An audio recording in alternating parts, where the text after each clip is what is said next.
Hello, everybody. Welcome to the Lunchtime Discovery series. I am your host today. My name is Chris Smith. It's so great that you are all here with us, ready to learn about everybody's new favorite animal, black bears.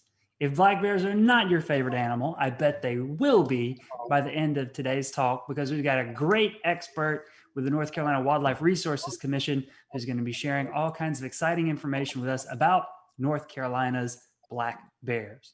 Before we get to that, though, I want to say a special thank you to the folks with the North Carolina Office of Environmental Education within the Department of Environmental Quality, who help us put on this program, the Lunchtime Discovery series, every week. In fact, it's their program, and we help them host the program out of the Museum of Natural Sciences. So many thanks to them, and many thanks to the marketing, communications, and digital media teams at the museum for helping us get this show up and going every Wednesday at noon. Now, a couple of housekeeping points. As we're moving into this high season with people moving around and taking time off, stuff like that, I want to let you know that these Wednesday programs, when they fall right before one of these state holidays, like next Wednesday and I think the Wednesday after that, we won't be having Lunchtime Discovery series. So we're going to be going on a little bit of a hiatus, but don't worry, we'll be back with you very, very soon. Make sure that you're following the Office of Environmental Education on Twitter at North Carolina EE to get the latest updates. Now, let me introduce to you Colleen Olfenbuttel. Colleen is the black bear and fur-bearer biologist for North Carolina's Wildlife Resources Commission. Colleen, welcome to the Lunchtime Discovery series. Hey, thanks for welcoming me. Hi, everybody. I'll go ahead and share my screen. Yeah, let's jump right into some black bear biology. I'm going to jump right in because as I was talking to Chris prior to this, when it comes to talking about bears, I could talk all day. It's hard to talk about bears just in 1 hour. So we've got a lot of great information for you that I want to make sure I share with this hour that we have. And hopefully you'll think of some good questions towards the end. But yeah, let's talk about black bears in North Carolina. And just kind of wanted to show you kind of what to expect in this next hour. One, talking about the history of bear management in North Carolina, starting with even before the 1970s, as well as some things that happened in the 70s to really make a difference for our bear population. Next, I want to talk about some just bear biology basics, because knowing those basics of bear biology actually not only helps us understand some of the modern challenges that I'll briefly discuss, but also helps us realize what kind of outreach and education we need to provide the public, with that being through BearWise. So with that, can't talk about bears without really talking about where we've been with bears over the last 100+ years. This is a map of North America prior to European settlement. And basically what it's showing in green is the historic range of bears in North America. Pretty much before Europeans came to the New World, bears lived in all the forested regions of North America, and they were abundant throughout the North America, including North Carolina. And if you look at North Carolina down there, you'll see that bears occupied all areas of the state, from the coast to the mountains, including the Piedmont in between. And according to early accounts, when European settlers started to come, they recorded that Native Americans hunted bears for food, clothing, as well as medicine. So let's now talk about what happened. From the 1700s throughout much of the 1800s, bears were still common throughout many parts of North Carolina. However, as there was expansion and settlement of European settlers into most of North Carolina, it did start to take its toll on our bear population. We started to see that in the latter part of the 1800s, that a lot of our forested areas were converted to agricultural lands. Then we also saw that as settlers started to convert this land to agriculture, we saw a lot of unregulated killing. It was extensive and unregulated. You know, the early settlers, they viewed bears as a threat to their safety, the safety of their livestock, And so killing was unregulated. We started to see in the late 1800s and really into the 1900s that really good black bear habitat was further decimated through excessive logging, excessive clear cuts. And this one picture below is an example of what we saw, especially in Western North Carolina. So we had all those factors, and what I say is kind of was almost the nail, or the straw that broke the camel's back is in 1925 or thereabouts, we saw the introduction of the chestnut blight, which further decimated bear habitat, specifically destroyed and removed the chestnut tree, which was a very reliable source of food for our black bears. That was a food supply that was consistent and abundant for them. So really by the 1950s, bears have been extirpated from the Piedmont region of North Carolina. And if you live in the Raleigh-Durham area, that's the Piedmont, the central part of the state, and that where their populations had receded into the remote areas of the mountains and the coastal plain. So here's a map of what it looked like back in the 1970s. Back in the 1970s, my agency for the first time started to make efforts to learn more about bears, including, well, where are bears in North Carolina? And this is a map of occupied range.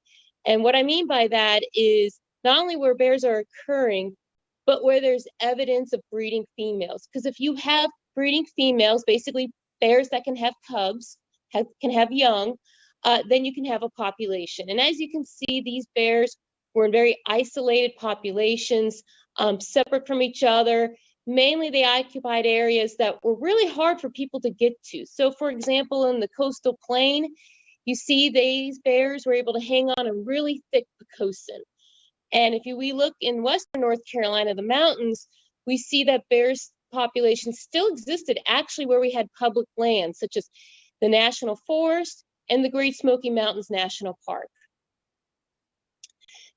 Thankfully, we did see a turnaround with our bear population. Again, in the 1970s, we realized we had to do something to restore bears, one of our largest native wildlife species in North Carolina, back to the state. And so starting in the 70s, my agency started to do a lot of work to try to restore the bear population. One was something as simple as just having some regulations, such as, if you're gonna hunt a bear, that you have to register it with our state, so we know what the harvest levels are at.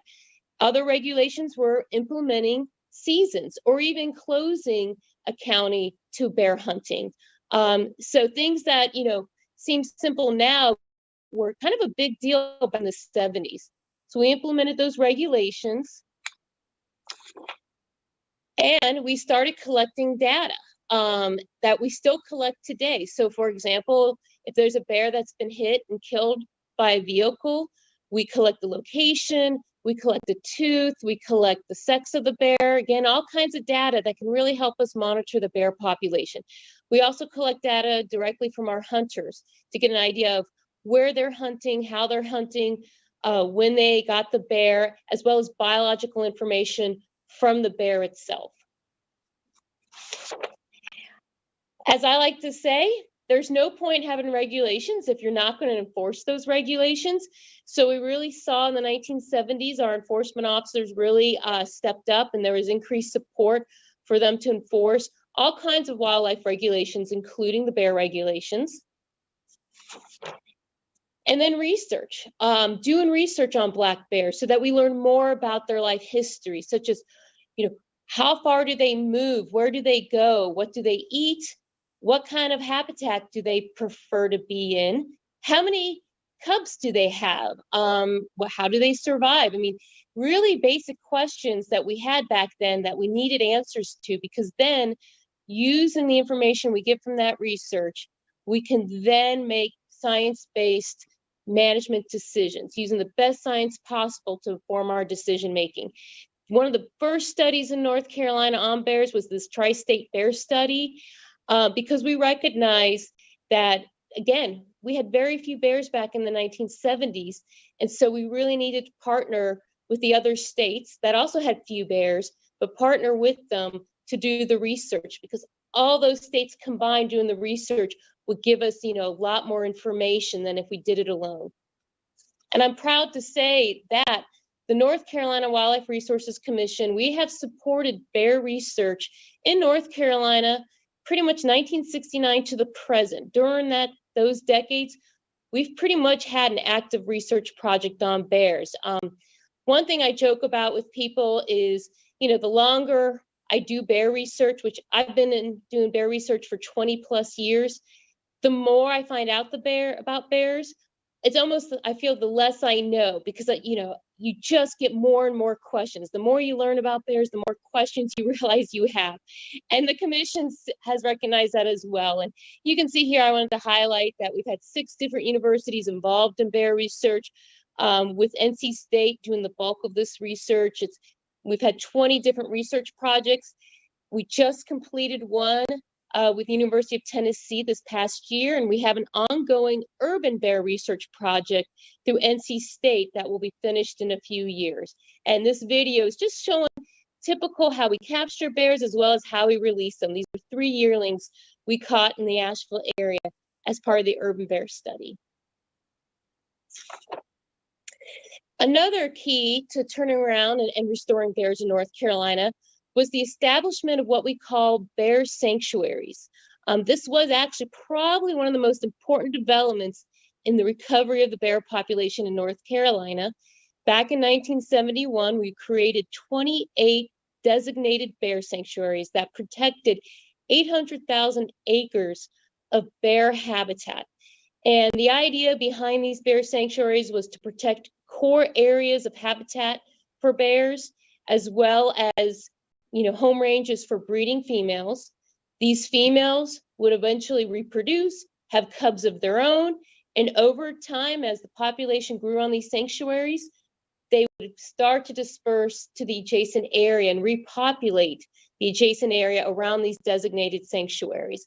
The reason we call them a sanctuary is because these are areas that are off limits to bear hunting. So no bear hunting occurs on these sanctuaries.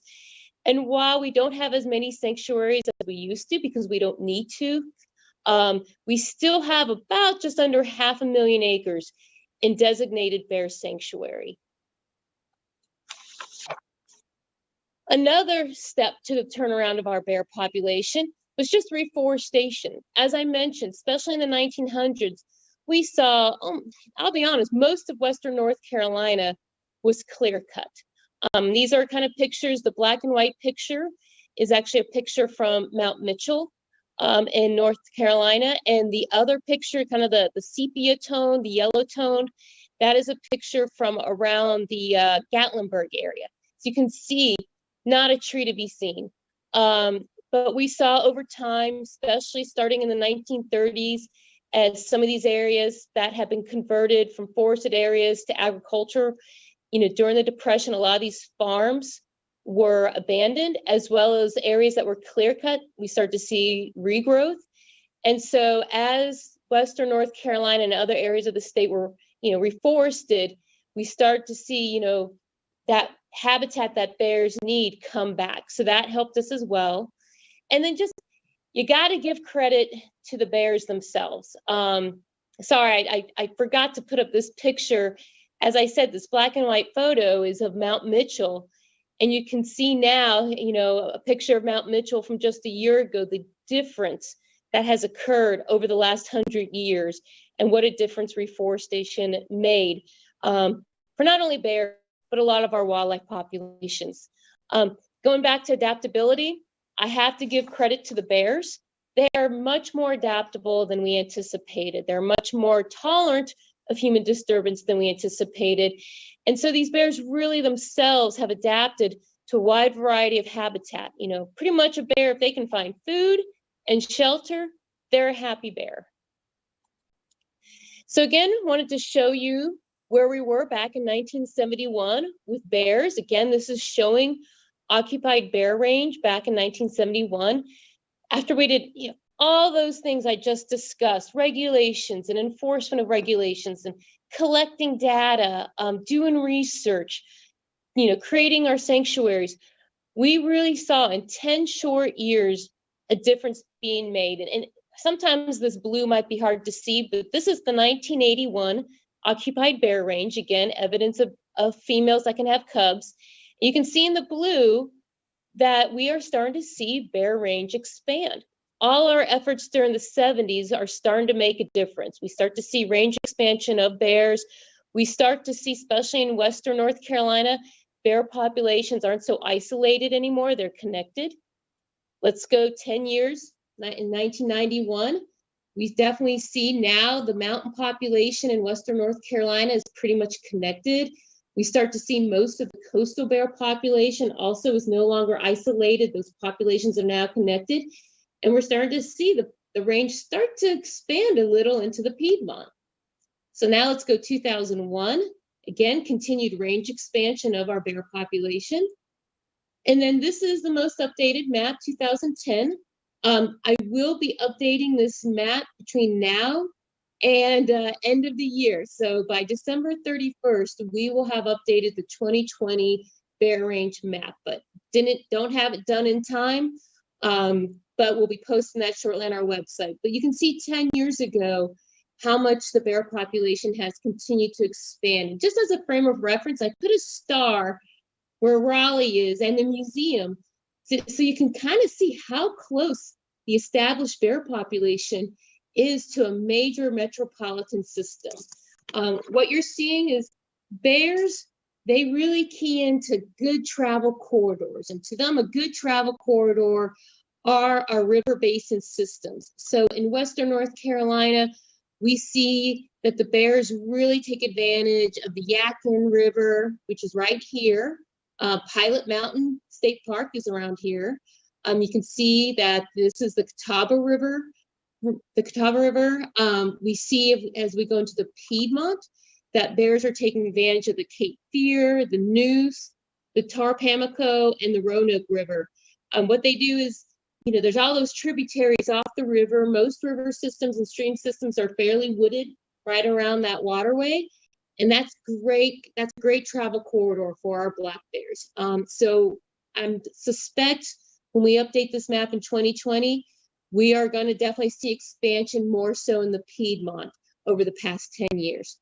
So we have pretty much restored black bears in North Carolina to most of their original home range. We anticipate, in the Piedmont, where we have most of our major cities, such as Charlotte, Winston-Salem, Greensboro, Durham, Raleigh, that's not very good bear habitat. That's a lot of people. So we don't anticipate, nor do we really want to restore bears in those major cities. But we see that across most of the range, bears have been restored. At the time of this map, bears were restored to 60% of their previous range. My guess now, once we update it, we'll see that they're probably restored to 70 to 80% of their historic range. So bears are a success story. We should all be proud and happy for what we've been able to accomplish. We hear so many lots of negative news about the state of wildlife populations in the world. It's nice to have a good story for once, a success story. So with that, now that you know the history of bears in North Carolina, I kind of wanted to go over some bear basics, some bear biology basics. So just you have a better understanding of their biology, which again, helps us then make informed decisions, especially when it comes to providing technical guidance to the public about how to live with bears. Typically, bears have 1 to 3 cubs. The average in North Carolina is about 2.5 cubs, but we are starting to see more and more instances of female bears having 4 cubs and even 5 cubs. Usually the larger the litter size, that means that there's a reliable food source, a really abundant and reliable food source for that female bear. We see that bears are born in January through about mid-February. The earliest we've documented a cub being born in North Carolina was around Christmas time, and the latest was probably about late February, early March. But that's not typical. Most are born in January and February. And these bears stay with their mother for at least about 1.5 years. They're born in January and February. They spend that whole year with her. They spend the following winter with her. And then starting in May to June, when just like teenagers, they start to leave mom and decide to try to find a home of their own. Oh, let's see. Sorry guys, I'm trying to go back and forth. I'm trying to figure out some of my slides are missing. So, oh well, we'll just keep going. So, one thing is bears like to den in a bunch of different types of den structures, from ground dens to tree dens. And so I thought you all might be interested in seeing some of the dens that bears use. And I'll be honest, as big as a bear can be, you could easily walk by a bear denning and not even know it. Because once they're in that den, I mean, they're pretty much very lethargic. They're pretty much sleeping the whole time. They're pretty quiet. You can easily walk by a bear den and not even know it. So they go in ground dens. This is an example of a ground den. This was actually an area where the power company had cut down a lot of trees to make sure that they weren't going to grow up into the power lines. And so this is kind of a pile of trees as a result of that cutting. And the bear took advantage of the structure created, what we call kind of a brush pile. And that's what it looks like inside. That's my hand. We have a face covering over the bear. We do work bears in the den to replace tracking collars, to see if the female had cubs, or if she already had cubs the previous year, to see if her yearlings survived and are still with her. And to do so safely, we do remotely anesthetize the bear. This bear's not sleeping. She's anesthetized because we couldn't handle her otherwise. But again, this is what it looks like underneath that brush pile I just showed. It's actually pretty cozy and protected. As I mentioned, not only do they go in ground dens, but they'll take advantage of tree dens. And actually, we have evidence that that is a preferred way for them to den. It provides a lot of insulation, a lot of protection from the weather and disturbance from people, as well as other animals, including bears.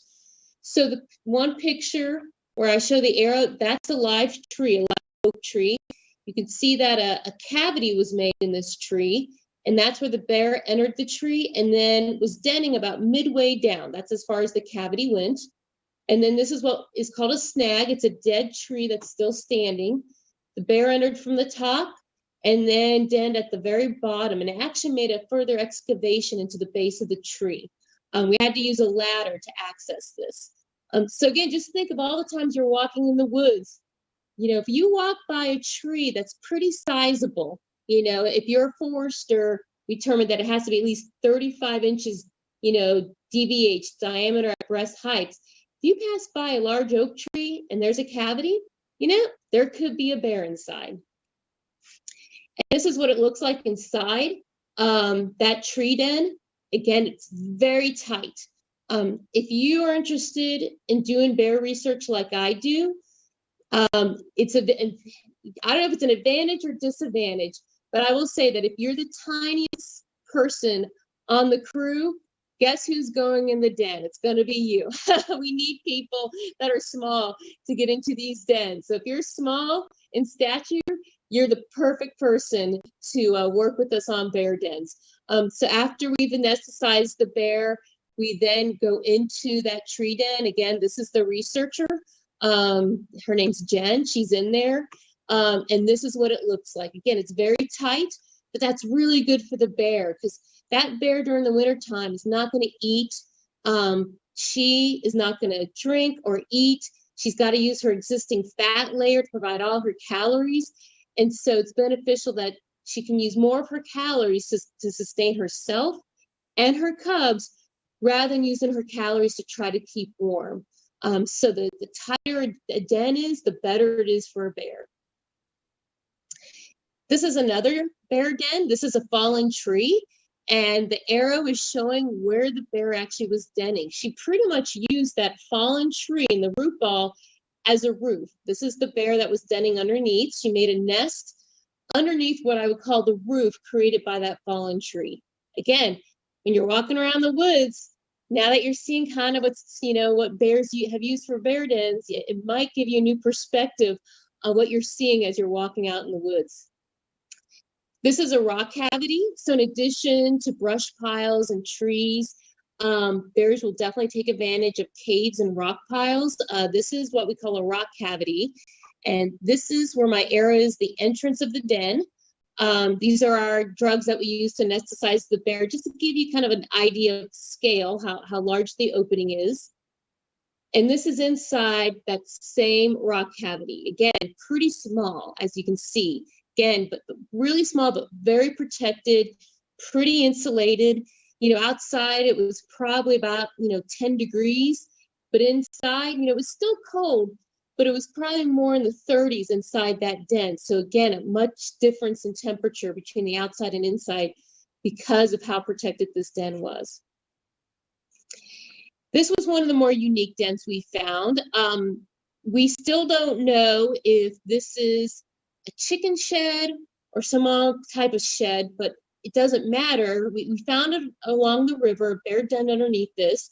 Our guess is, this was along the French Broad River. Our guess is the French Broad flooded this shed off of someone's property and washed it downstream, and then it finally got pushed on an embankment. And guess what? We had a young female bear take advantage of this. Here's the nest she made underneath this structure.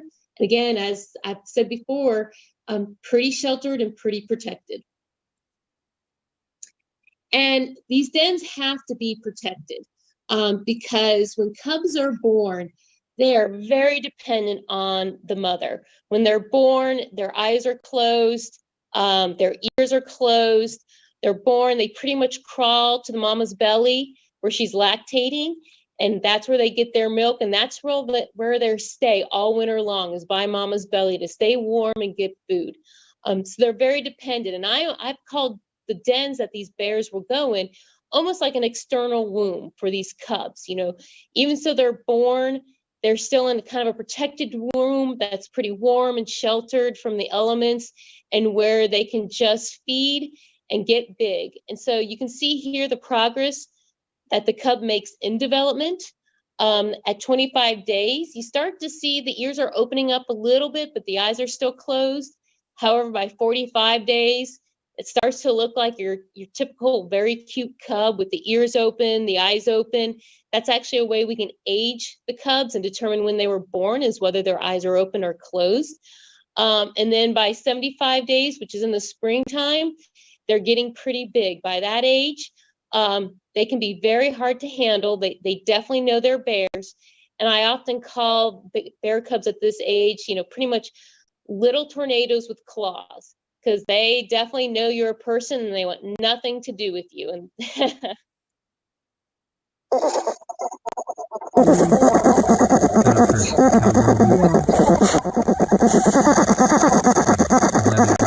now I paused it. I'll play it again, but I like to show this video. This is a cub. Again, notice eyes closed, ears closed. It's still very dependent on mom.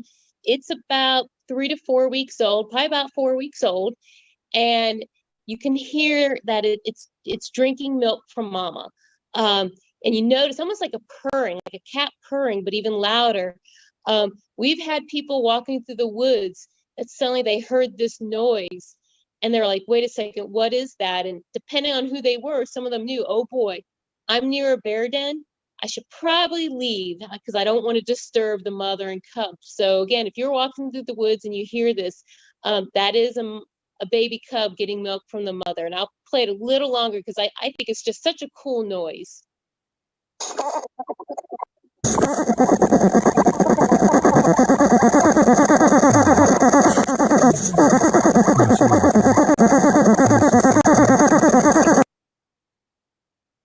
And it's not often we get to document that noise. So that was a real great opportunity. I get the question a lot, how long do bears live? Well, they can live quite a long time. The oldest black bear ever documented in North America was a female from Minnesota who lived almost 38 years old. In North Carolina, the oldest female we've been able to document reached almost 27 years old. She was 200 pounds, and that was in Western North Carolina in McDowell County. The oldest male we've been able to document was about 24 and a half years old from Eastern North Carolina in Bertie County. We didn't get a weight. And you're probably wondering, like, well, how do you age a bear? And I'll tell you right now, the one way you can't age a bear is by looking at it. Certainly, you can determine, a cub because they're small. Several of us know we can tell a yearling or a subadult bear, bear that's 1 to 2 years old. They're all big ears and skinny body. But once a bear gets to be an adult, you really can't tell how old they are by looking at them. What you need to do is get a tooth. And this method was developed in the late 70s by a lab in Montana, in which what they did is they took a tooth from a bear. And what we do, it's the upper premolar, it's the tooth behind the canine. That tooth is pulled and then sent to this lab in Montana, and they slice it open and look at the slices underneath the microscope. And just like a tree, every year that a bear lives, it puts on a new growth layer. So just like counting tree rings to determine how old a tree is, you can do the same with this tooth. You count these layers, which you see in the picture here, and every layer indicates that a bear has lived another year.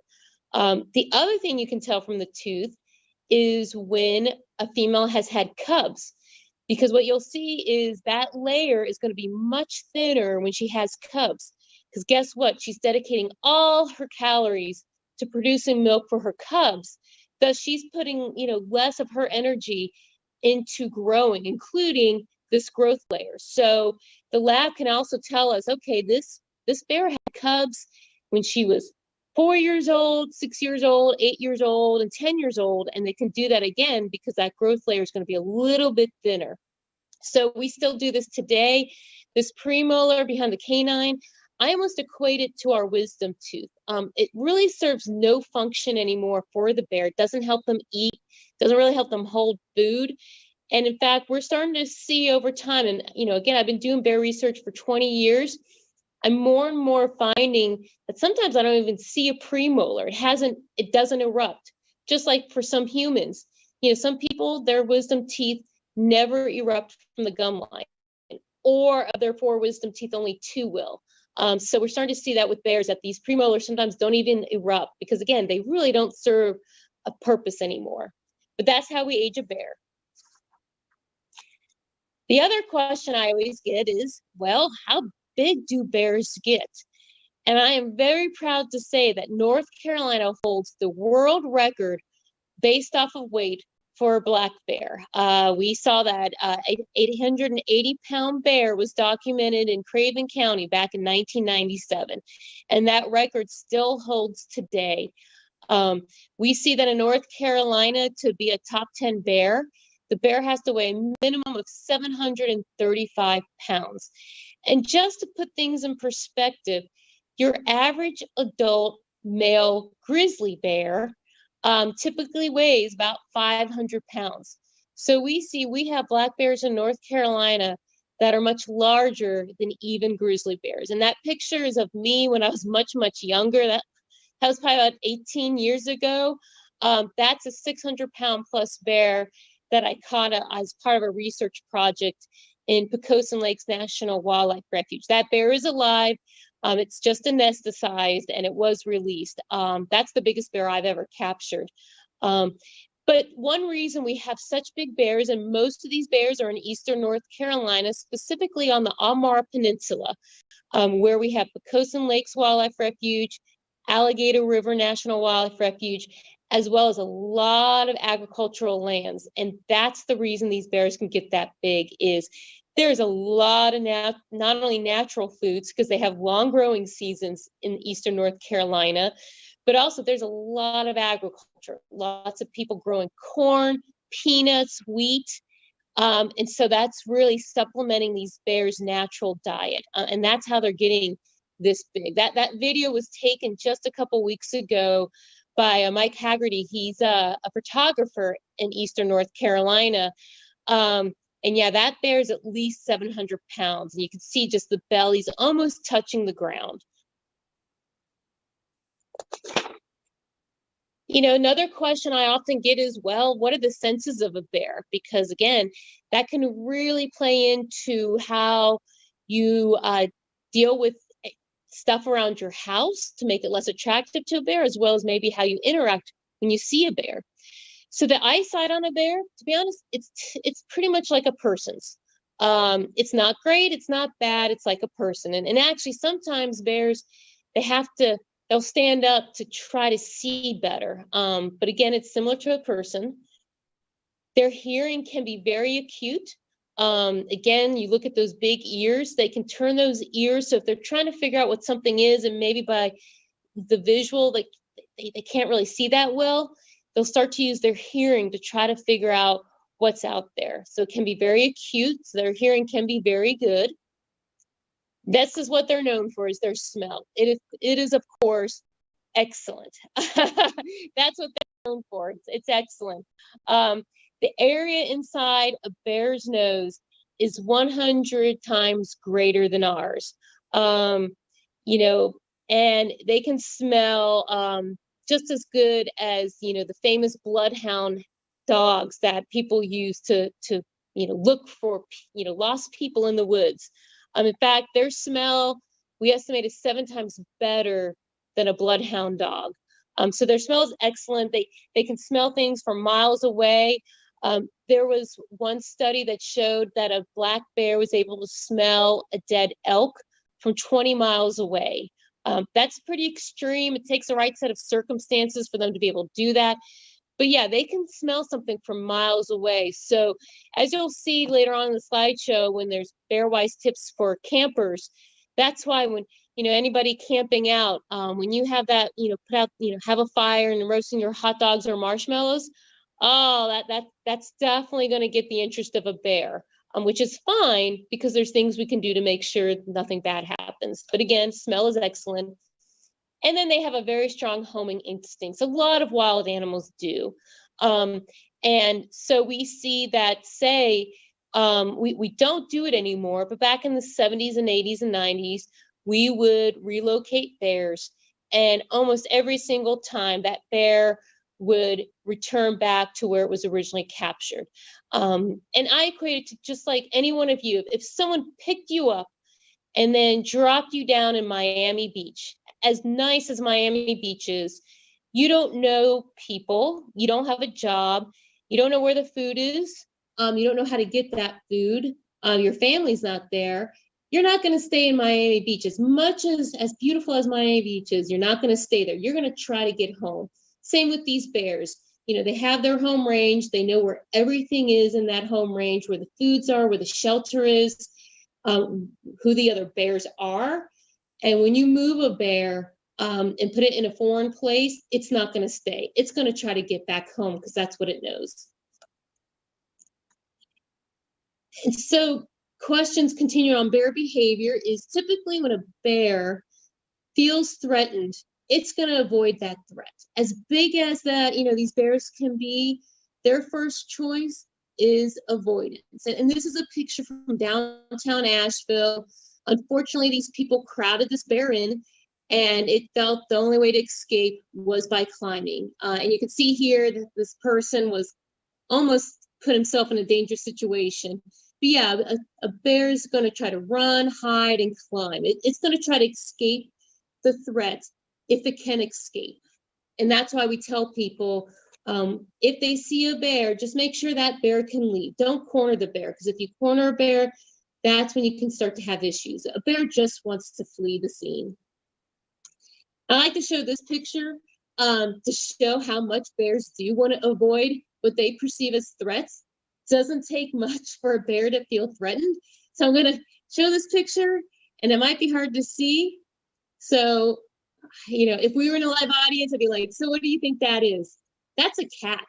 This cat treated this bear. Again, not only showing that avoidance behavior, but also it doesn't take much for a bear to feel threatened. One reason we see these bears try to run and hide, especially climb trees, is they've learned that from the day they were cubs. Just when they're cubs and mom feels there's a threat, mom's going to vocalize. And in those vocalizations, she's telling her cubs, hey, get away, and those cubs climb a tree to avoid a threat. So they learn as cubs that one of the best ways to avoid a threat is to climb a tree. When bears are curious, again, maybe they can't really, they're not sure if there's a threat in front of them, they can't see that well, they'll stand up. Unfortunately, a lot of times when people see bears standing up, they think it's threatening behavior. It's actually curiosity. That bear's just trying to figure out, what are you? What's in front of me? It's going to hold its ears and nose high, again, using the nose to try to smell what's in front of it, using its ears to try to hear what's in front of it. And it's going to stand up because, again, it can maybe smell and hear better by standing up versus staying low on the ground. But again, I always have to tell people when they say, oh, this bear threatened me, and I ask them, well, how? And they say, oh, it stood up. That's actually curiosity. That bear's just trying to figure out what's going on so it can decide what to do next.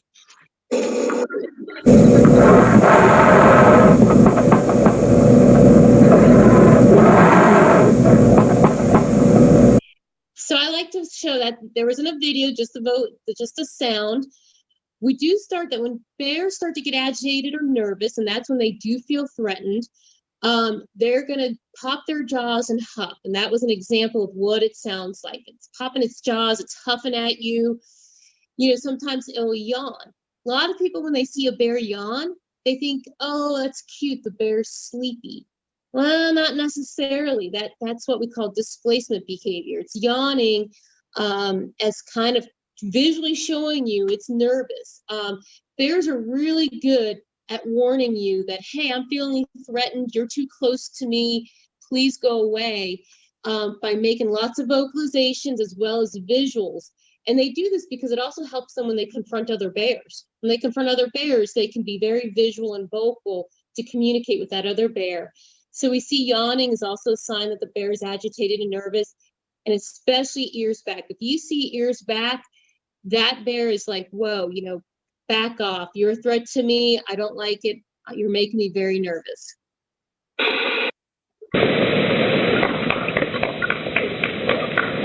woo!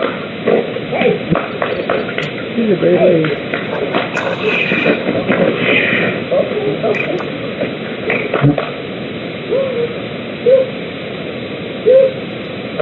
Not a least bit afraid of it. I might show that video again, but the reason I show the point of that video was to show you a few things. One, that bear, you know, was eating some dog food. It got into, you know, the person had the dog food stored in their garage, which was open.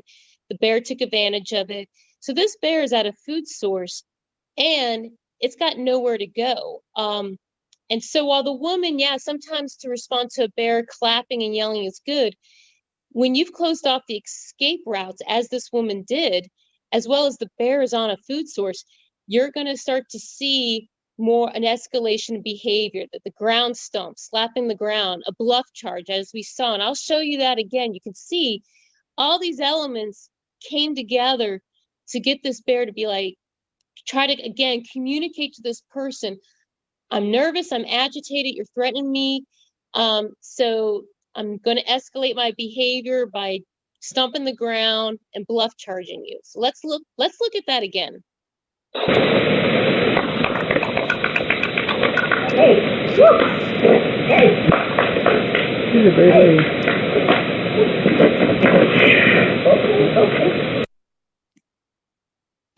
Again, if you see a bear eating food, don't corner it, don't harass it. At that point, just let it be. It's too late. Just let it be, have its food source. So with that, I kind of want to talk about some of the new challenges we're seeing and how we're going to approach these new challenges. I call it almost the new era of bear management. You know, for decades, we were trying to restore bears. We've been successful. Now we're in a new era of bear management where, okay, what do we do with the successful bear population, especially when we're seeing more of this? And what I'm showing you is a mountain in Western North Carolina, lots of good habitat for bears, very forested habitat for our black bears. But what those circles show are homes.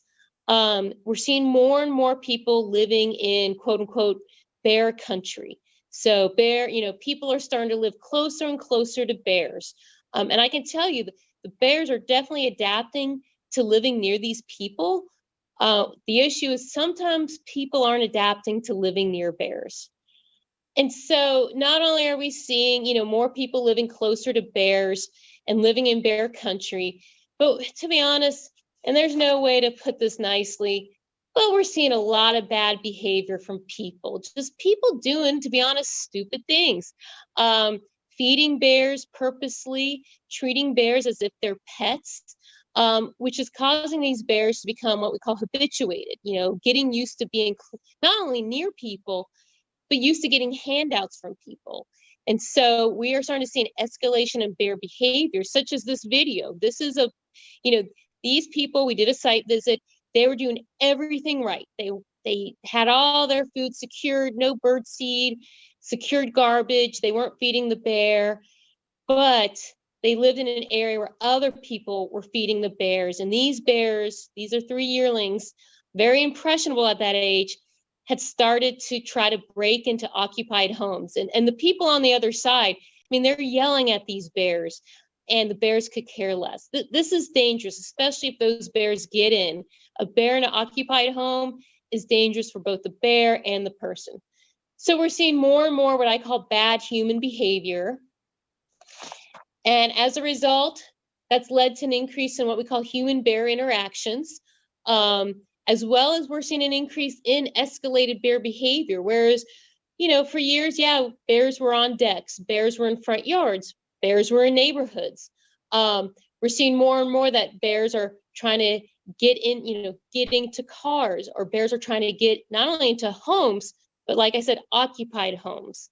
So we're seeing an increase in interactions, as well as an increase in escalation of concerning bear behavior that puts bear safety and human safety at risk. Part of the reason we're seeing this increase in interactions is just we do have more people living in bear country, as well as we do have more bears. But again, we also are just seeing more and more people just not doing the right thing to live responsibly with bears. So what are we going to do about it?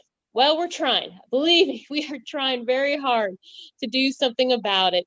The key to managing bears now is almost managing humans and managing for those human-bear interactions. Most phone calls we get about bears in our agency, most of those phone calls can be addressed through education and having the people secure their attractants.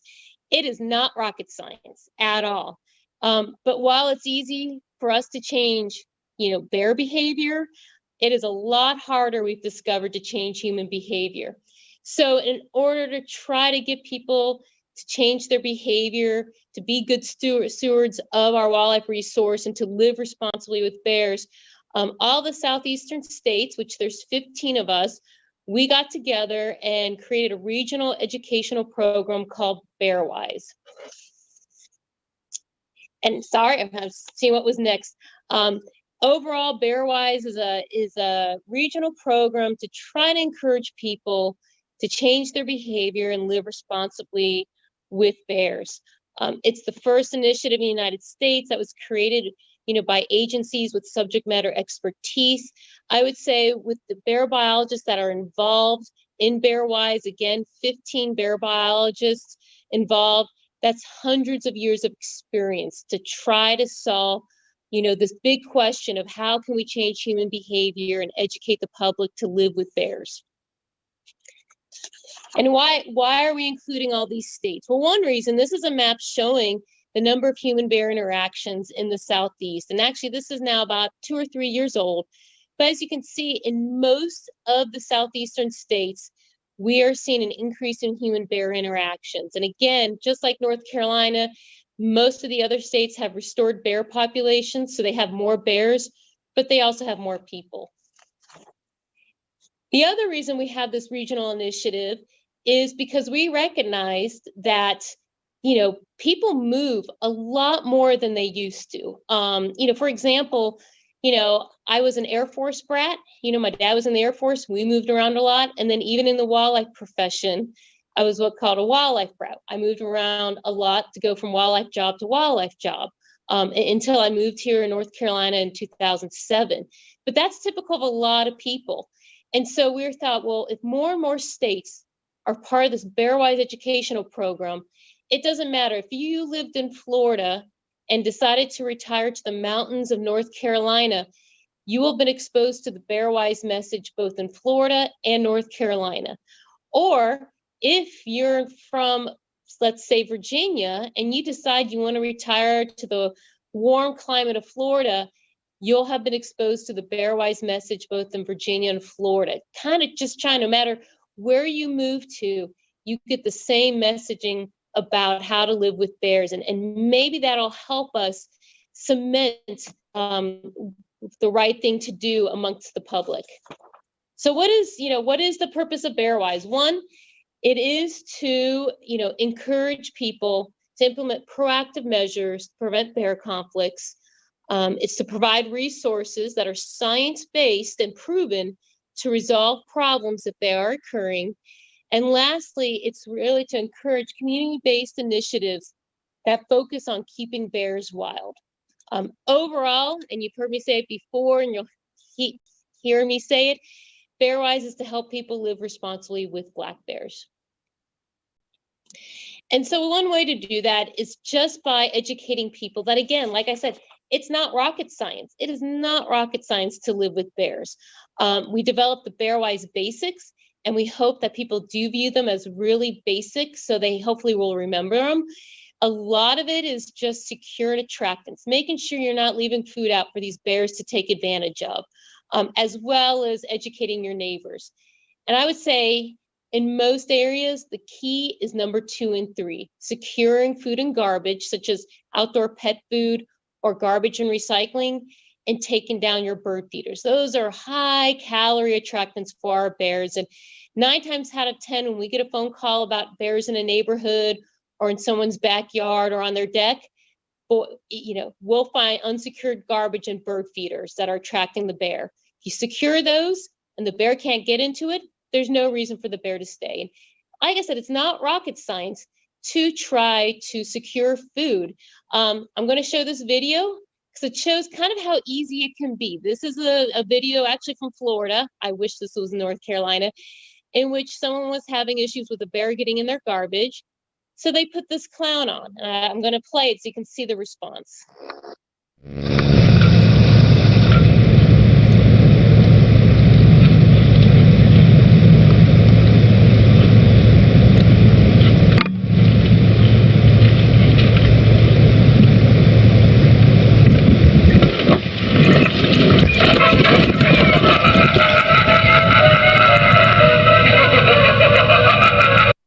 So you can see, I mean, I'll be honest, that clown would scare me, and it scared the bear. So that bear got a negative reaction, and hopefully won't bother that garbage again. Again, a lot of it is about garbage. And so, it's all about securing garbage. We actually are also working with the Western North Carolina Nature Center to test various either bear-resistant garbage cans or retrofits on existing garbage cans. This is Uno, and as you can see, the retrofit on this garbage can did not work, but that's why we do the testing. So it's all about securing your garbage. And the biggest benefit about securing your garbage is not only are you going to keep bears out, but you're going to keep other critters out, such as raccoons and possums. So it's beneficial to avoid conflicts with a lot of wildlife, not just bears. Some more Bearwise basics. I've already kind of featured the 6 what we call at-home Bearwise basics, the basics you can implement around your home and neighborhood. We've also developed the 6 outdoor Bearwise basics so that if you're outdoors camping, hiking, you know what to do to also live with bears. Because guess what? When you're out hiking, you're in their habitat, you're in their home. So please implement these 6 outdoor Bearwise basics to be a good guest and to live with those bears. I'm going to pause it. We've also, in addition to, those Bearwise basics, we've also developed outdoor safety tips, that are very specific towards the activity that you're participating in, such as hiking, camping, hunting, and fishing, as well as information to do if you do encounter a bear. And I'm going to show this video because, again, it all shows that what this woman overall did right. You see the bears on the deck, and you're going to see how she responded. So here we go. Let me go in your office. Let me go in your office because he might come after me. Right down! Right now! Go! No! No! Down! Again, when you see encounter a bear, if that bear has a place to escape, which it did. She provided an escape route. It wasn't cornered. To be loud, clap your hands, basically tell that bear it is not welcome there. That's a good negative interaction that was taking place, and that bear is going to learn, I shouldn't be here. It was a negative. I'm going to move on. Bearwise also, if you go to Bearwise, especially, we have our website, bearwise.org.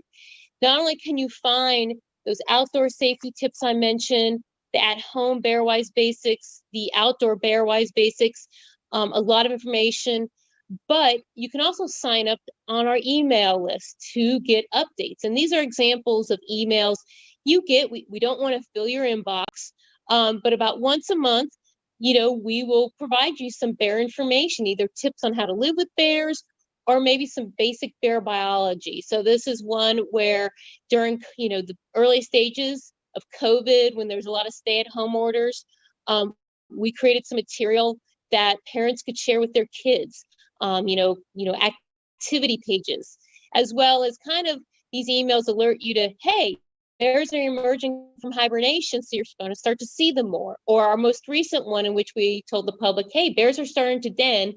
Here's why, and here's some things to keep in mind. So if you go to bearwise.org, you can sign up to get these emails. And again, only once a month, so I promise you your inbox won't get clogged up. Our own agency has a Bearwise site at ncwildlife.org/bearwise, in which we kind of have North Carolina specific Bearwise basics. As you can see here on our website, we actually have those Bearwise in Spanish to reach a wider audience. We also have a document in which we provide North Carolina specific resources for buying bear resistant trash cans, because that can be a challenge sometimes finding those bear resistant trash cans. And so we've done our best to provide the resources here in North Carolina. As we have a lot of great outreach material. So if you're a teacher, if you're an educator, if you're just a babysitter or a parent or a guardian and want to get some outreach material, we would love to get it to you, because that helps us expand our message about Bearwise. It gets our message out there about how to live responsibly with bears. And you'll see that email as well as the email address at the end of the slide of how you can contact us. If not only if you're interested in the outreach material, but we are doing virtual presentations. So even so, right now we can't meet in person. We are willing to do virtual presentations about Bearwise. And lastly, before I end the presentation, wanted to mention we are also in the process of creating Bearwise certified communities. And information about how to become a Bearwise certified community are on our website, again, ncwildlife.org/bearwise. There you'll see a handout that kind of tells you the requirements to become a Bearwise community. And to be honest, the biggest requirement is having everybody work together to secure attractants. And we are excited. There's quite a few communities all in Western North Carolina right now that are in the process of becoming certified. They have pledged to live responsibly with bears by making it a community effort. And there's various benefits to becoming a Bearwise certified community. First and foremost, it will reduce human-bear conflicts, and it will keep bears wild, as well as it empowers residents to be involved in part of the process to finding solutions to living with bears. And so this is the end of my presentation. I have resources listed to find some of those handouts, as well as to order some of those handouts and stickers on the Bearwise website. Go to bearwise.org. But for North Carolina specific Bearwise information, go to ncwildlife.org/bearwise. And if you just want to learn more about bears in general, we have a ton of information at ncwildlife.org/bear. We have annual reports that kind of showcase all, summarize all the data we collect on bears. We have species profiles and other information. And then if you want to learn more about bears, or especially if you want to learn more about Bearwise, including getting some of those outreach materials I mentioned, email at bearwise@ncwildlife.org. That email goes straight to me. So yeah, I guess with that, I'll open up if there's any questions. And I just want to say thanks for joining me during your lunch hour. I really am happy that you all wanted to learn more about bears in North Carolina. All right, everybody, let's give Colleen a great big round of applause in the chat box. I think you can drop little clapping hand emojis into the chat box. Excellent stuff. So much great information about North Carolina's black bears. And I like just learning about the incredible recovery they've had in the last 30, 40 years. Like that's so impressive to me that North Carolina was able to bring back the black bear seemingly from the brink to, you know, even now to see them, it seems like once or twice a year, one even just sort of wanders through downtown Durham or Raleigh. And just to know that they're just sauntering through, but that there's such great habitat for them to move around. I don't know, that stuff matters to me, maybe not to everybody else. Yeah. Thanks, Chris. I agree with you 100%. And it is not an understatement that, yes, we brought bears back from the brink. So yeah, we've accomplished a lot, but I'll have to say again, bears have shown that if you just help them out a little, they can do the rest and recover. They're very adaptable and impressive animals. All right, so I'm going to drop us out of the screen share now and we'll take questions. So I'll remind you, we're after 1 o'clock now, but Colleen, I hope you've got a few minutes to stick around and take a few questions. Yeah. And I'll get to as many as I can here. So the first one, back early in the presentations that were coming in, you mentioned very early on about Native American communities using black bears. Could you elaborate more on how Native communities were using black bears? Yeah, so Native Americans, you know, I mentioned they were using bears, and they used it the meat, the fat, bones, the fur, you know, the fur for protection, clothing, meat, of course, to eat. You know, believe it or not, the fat is um,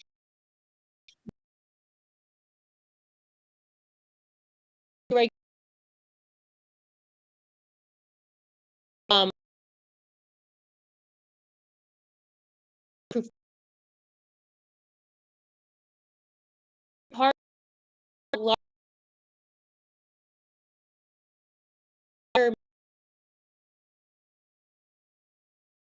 we see here in North Carolina, you know, there are some impoverished communities where, you know, they're definitely in food deserts. There's definitely, you know, there's not a grocery store, you know, within an hour of where these people live.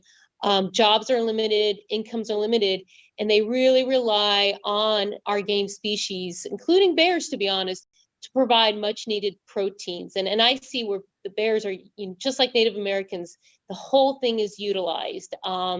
You know, it can really feed a family for a year, depending on how big that bear is. But yeah, to be honest, how Native Americans used the bear hundreds of years ago, we still see that tradition occurring to this day.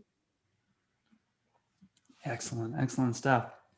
All right, there were a handful of questions that came in about the GPS collars. So are those collars how you get the range expansion data? And then how do you get the collars back? Because they're going on bears that are growing. Yes, those are great questions. I love it. So for the range map, we actually rely more on observations from the public. You know, in counties where we haven't documented a female with, you know, of reproductive age, we really rely on public observations. So that's what I use. I take 10 years of data that we collect and look at the observations we've received from the public, including nowadays a lot of game cameras. Everybody has a game camera. And so that's one of the main tools to document range expansion, is just through observations, as well as, unfortunately, you know, vehicle road kills. I think everybody would agree with me. Hate seeing a bear, let alone any wild animal, hit by a car. But for a bear, there's a ton of information we can still get from it. We can make that negative into a positive by collecting biological data. So we've documented some range expansion by maybe a female bear gets hit by a car. We discover, oh, it's not only a female bear, but pulling the tooth, oh, she's of reproductive age. We have reproductive aged females in this area. That helps us with range expansion. For the GPS collars, We deploy GPS collars on very specific research projects. We used to use radio collars that relied on what we call a VHF signal and required us to spend a lot of time in the woods trying to listen with an antenna to that signal. Now with GPS, we get a lot more locations that are a lot more accurate, you know, and the collars themselves do come off. So yeah, we put the collar on the bear. We have various ways to put it on to make sure we account for the bear growing, but all the collars we put on have 3 fail safes. One, a cotton spacer, which is exactly how it sounds. It's a piece of fabric made out of cotton that attaches the collar. And over time, that cotton spacer is going to degrade and fall apart. And boom, the collar's off. But we have 2 other fail safes. We have a timer drop off, where after a certain amount of time, that collar is going to drop off. We can program the collar to drop off in a month, 6 months or a year, depending on what our research objectives are, as well as there's a remote drop off where we can actually go in the field and, if we can hear the signal from that collar, and usually if we're within a mile of that collar, we can send a code and that collar dropped off. I actually did that a few years ago. We had a bear that we had gotten all the data we needed and we met our research objectives. So I went out in the field, hit the code, and that collar dropped off and I walked in and collected it. So the modern technology has been really beneficial, not only in better data, but also, making sure those collars don't stay on the bear. Well, that's really interesting. I hadn't heard about remote dropping collars. Yeah. That's really cool technology. Okay. Yeah. Let's see. Let me get to the next one here. Let's see. Christy writes that they saw a black bear while trying to establish a daily walking route while teleworking in Beaufort County, and instead they bought a treadmill. That wasn't a question, but that's a great story. Is that a way to be bear wise? You just stay inside. I would. Well, yeah, you are pretty bear wise if you stay inside, but I don't want people to get disconnected to the outdoors. So I would say, again, if you see a bear, that's if you go to bearwise.org, you can get these tips. But if you see a bear, again, just appreciate seeing the bear from a distance. And then back off. Feel free if you are a safe distance away, and the bear has an escape route, you can clap your hands and alert it to your presence. The bear's probably just going to run off. But I tell people, don't be afraid of bears. Just respect bears. And again, if you see a bear, that is awesome. I mean, again, that is a success story here in North Carolina. And I hope everybody's excited when they see a bear, but just be respectful and safe. Cold conditions, the fact that there was all that natural food, we did not see that bear hibernate. Now, this is a tough question to answer because bears still, even those bears that don't hibernate like we think of, go into the den and just stay there all winter. All bears go through a physiological change. I've already mentioned hyperphagia. They can consume these massive amounts of food and add this fat layer. All these bears still go through that, even if they don't hibernate. The other thing we see these bears go through is their internal temperature will drop a little. In some areas, they'll lose their lack of, appetite. And so we do think some bears, even so they're active during the wintertime, they might be going through what's called walking hibernation, where there were some physiological changes, but they remain active. And that is a big unknown. We really don't understand walking hibernation yet. And that's definitely an area of research I would love to pursue. But here in North Carolina, we do see typically female with cubs and yearlings will hibernate. Their core body temperature drops by about 5 to 7 degrees. They won't defecate. They won't urinate. So again, physiological changes to deal with recycling their waste, and they'll survive based off their fat. So it's still pretty impressive, but we are seeing more and more bears stay active in the wintertime. And again, it's because of the milder climate, as well as all the foods that are now available, mainly through people, bird feeders, deer feeders, and garbage. There you have it. All right, the next one is from Ali regarding age measurement using the premolar. How often can you do that for a bear? I think it's sort of like, how do you get the premolar? And I'm going to guess the premolars don't come from living bears. Well, actually, your guess is wrong. Oh. So Yeah, so we only have to age a bear once, pull one of those premolars. A bear has four, two uppers and two lowers, but we only need one. And so we will pull that premolar from both any dead bear we encounter. Again, try to take advantage of that bear by getting as much biological information from it, including the tooth. But for a live bear, when we capture it, if it's not obviously a cub or yearling or subadult, while it's anesthetized, we will pull that premolar. Because like I said, that premolar is kind of like our wisdom tooth. It has no function. We know we can take it and not compromise the ability of that bear to wake up and continue consuming foods and chewing foods. It doesn't have any impact on that. That's what they discovered in the 70s. Believe it or not, in the 70s, they're taking the canine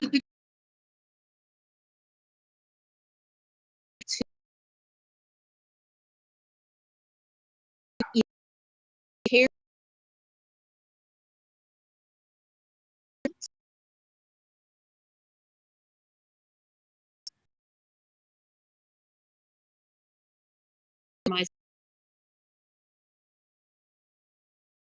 It's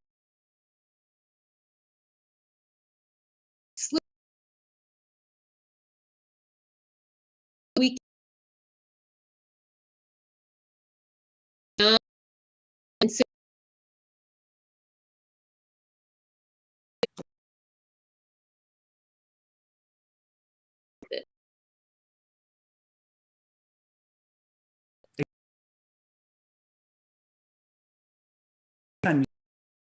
It is. Okay. yeah, the tooth pretty much tells us the year the bear was born, just like, so then we can keep up with that bear. Yeah, and we've handled bears that we captured. We capture a bear, anesthetize it, put the tracking collar on, we pull the tooth to age it. And then sometimes we'll recapture these bears. Some bears get trap happy. They like the reward we put in the trap, which I'll be honest with you, it is sweet stuff. But I've seen that within a week, the gums all healed up. That's the other thing about bears is they're incredible healers. They have to be. They're wild animals, so they're incredible healers in order to survive. And so, there is something to be learned from a bear's ability to recover from any injury it might encounter while in the wild, as well as its immune system. But yeah, I've seen where we'll handle a bear and I'm like, wow, we pulled that tooth and you can't even tell. The gums healed up and the bear's of course fine. That's good to hear. Good to hear. Yeah. All right. The last few questions here are about bear-human interactions. So Brian is asking, what are ways that your agency and partners have mitigated traffic collisions? Great question. I love it. If I could have included that in this presentation, I would have. And I actually did originally before I realized that this presentation was already too long. So we have, myself and other biologists work with North Carolina Department of Transportation that, or maybe modifying an existing road, like maybe taking a 2-lane road and making it into a 4-lane divided highway. We work with them and try to encourage them to consider wildlife. And you can consider wildlife many different ways. Speed limits is one way, as well as trying to encourage wildlife crossing structures, usually underpasses. And so that's actually where I was this past Monday. Is we have 3 wildlife underpasses in Washington County along Highway 64. It was a new highway built around 2005. And we recognized it was cutting straight through core bear habitat. And we had 2 concerns. One, of course, was direct impact, direct mortality from cars hitting bears. But also, we didn't want that bear population to become fragmented, basically the highway cutting off a bear population.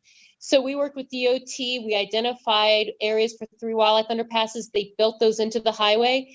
And we continue to monitor use of those underpasses. And that's what I was doing Mondays. We have cameras at those underpasses to continue to monitor not only how bears are using it, but how other wildlife is using it. Deer, bobcats, foxes, all kinds of wildlife take advantage of that. So that's what we're trying to do to mitigate collisions. But unfortunately, a lot of our road systems were not built with wildlife in mind.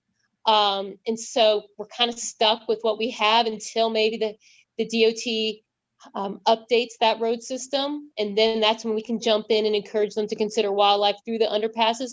Other things we tell the public, and again, that was actually one of our BearWise emails that you can sign up for, is to try to avoid a collision with bear and other wildlife is please follow the speed limit. It does make a difference whether you're following it or not. I have a lead foot. I will admit I have a lead foot. But when it starts to get dark, I am the safest driver you will ever see. I go below the speed limit because that gives me more reaction time. If I do see a bear or a deer, that gives me more reaction time to respond. So follow the speed limit.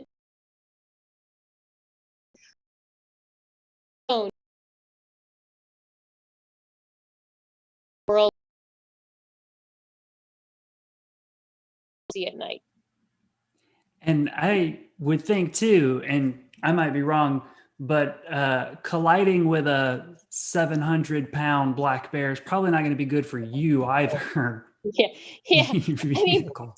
well, and that's the thing with, these, when we're trying to encourage mitigation factors on highways, such as underpasses, to reduce wildlife vehicle collisions, it's not just to protect the wildlife, but it's to protect human safety. There is, human loss from hitting deer or bear. A human doesn't survive maybe. Of course, there's a lot of property damage. So in the end, we have money. But in the long run, it's very cost effective, and again, improves human safety, improves wildlife safety, keeps wildlife populations connected so they don't get isolated. So, and again, we continue to work with DOT, and DOT, they have biologists that also work for them, and they're very receptive. But I'll be honest, money's always a limiting factor. That's the limiting factor is money. Unfortunately, we don't have a endless resource for money. So, while I would love to see elevated highways all across North Carolina, economically, that's not an option, but we just do the best we can, especially in areas of core bear habitat. All right. And I'll make this one the last one. Ted was asking, basically his question was, is there any way to put a bird feeder out that's bear safe? It used to be who can build the best mousetrap. The last few years I've seen who can build the best quote unquote bear resistant bear feeder. And if you go online, there's some pretty inventive things. The problem is no matter what you do with the bear feeder, and I've seen people, they put it on a string between two trees, or they put it on a very tall pole.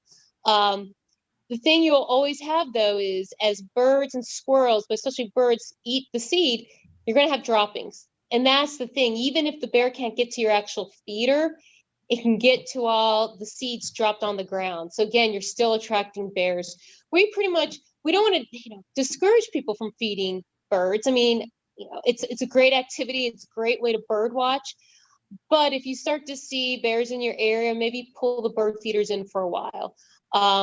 Until hopefully the bear has moved on. Or unfortunately, if the bear stays in the area, you might have to discontinue it.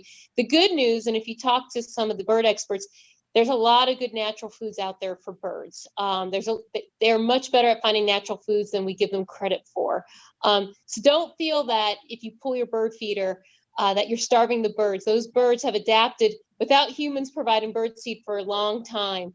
So for now, until maybe that ultimate bear-resistant bird feeder is built that prevents even the seeds from dropping on the ground and attracting bears, we have to recommend, if you have bears in your area, please pull in your bird feeder. Wintertime, you might be able to get away with it while bears are denning, but as we've seen, bears are starting to remain active during the wintertime. So that's my advice. Just pull the bird feeder in if bears are active in your area. But again, one of these days, hopefully, we'll see the ultimate bear-resistant bird feeder built. I was about to say, part of Ted's comment was about putting screens underneath them and then putting them at these really high heights and soffits and eaves. And I'm sort of just thinking, you might just have to give up the bird feeder for a little while. Yeah. It might just be a whole lot easier rather than building a bird feeder palace. and covering your entire yard in screen that's bear friendly. Yeah, exactly. And I know there's one quote unquote bear resistant bird feeder on the market, but it's pretty expensive, and I think a bear could still break it. Bears are smart. They think with their stomachs. That's all they're thinking about is where can I get food? And so they're going to keep trying. And again, shaking, want beating down there below, that they're going to try to get it. But maybe one of these days, and I challenge him, if he wants to build it and test it and it works, I'll be the first to start promoting it. Because if we can build a bear resistant bird feeder, we have resolved a lot of problems, a lot of conflicts we see in North Carolina. There you go. All right. Well, Colleen, everybody in the chat says this was great, fantastic. We have people landowners who wanted to know more about how to be friendly for the wildlife on their properties, educators here learning more about bears. So great stuff all around.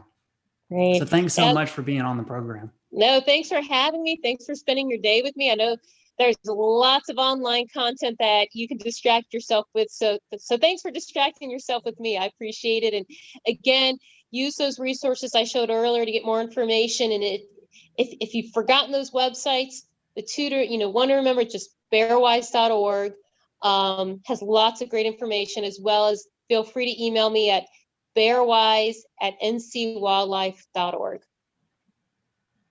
There you go. All right, everybody. Hey, thanks for tuning in. Don't forget, check out eenorthcarolina.org for more information about upcoming Lunchtime Discovery Series presentations. You can follow the North Carolina Office of Environmental Education, which helps us at the museum put on this program, at North Carolina EE on Twitter. And then, of course, you can follow the Museum of Natural Sciences too. We're at Natural Sciences on Facebook, Twitter, and Instagram. And you can get more information about the museum's virtual science events that we're hosting and putting on every week at naturalsciences.org, including our regular Thursday night program, our new Science Tonight talk show hosted by yours truly. Tomorrow night, we're going to be talking about microplastics with an environmental